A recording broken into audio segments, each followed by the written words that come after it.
Bonjour chers amis, c'est encore votre gynécologue, Dr Alassane Mohamed Sissé. Le sujet du jour va porter sur les échographies obstétricales à réaliser au cours de la grossesse. Vous savez, la grossesse, c'est comme une aventure. On sait d'où on part, on sait quand est-ce qu'il faut arriver, mais on ne sait pas comment est-ce qu'on va arriver, comment ça va se passer, quels sont les problèmes que nous allons rencontrer.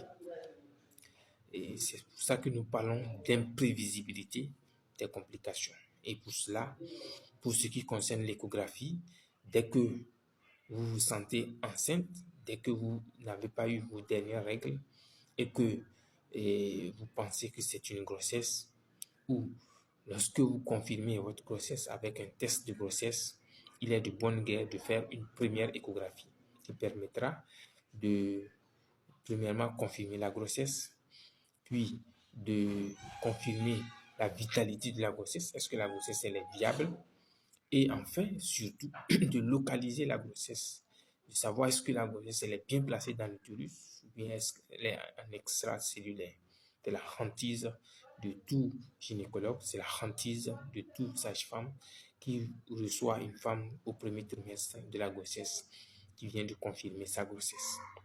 Alors, une fois qu'on est passé ce cap, et cette première échographie doit se faire au premier trimestre.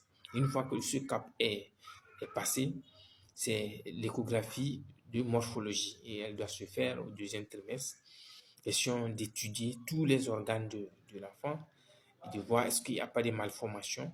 S'il y a des malformations, est-ce que c'est des malformations viables? Est-ce que il faut laisser évoluer la grossesse? Et alors, l'échographie du deuxième trimestre est alors nécessaire. Et je vous donne un simple exemple.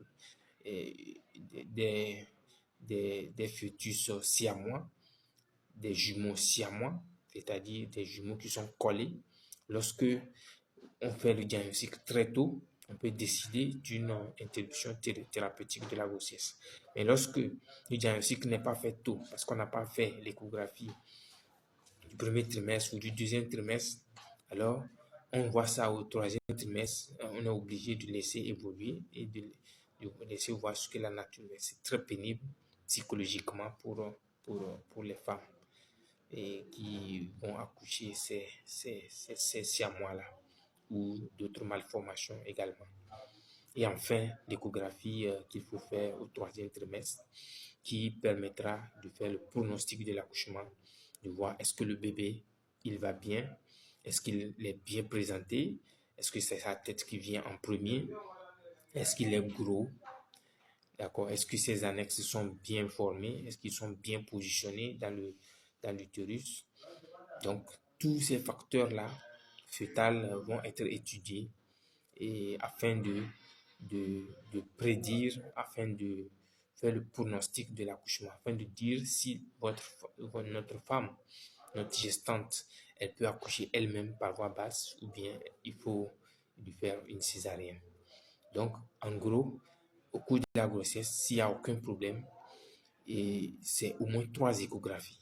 Une première échographie au premier trimestre, une deuxième échographie pour faire la morphologie au deuxième trimestre et une troisième et dernière échographie pour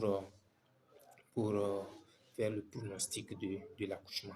Je vous remercie et à la prochaine.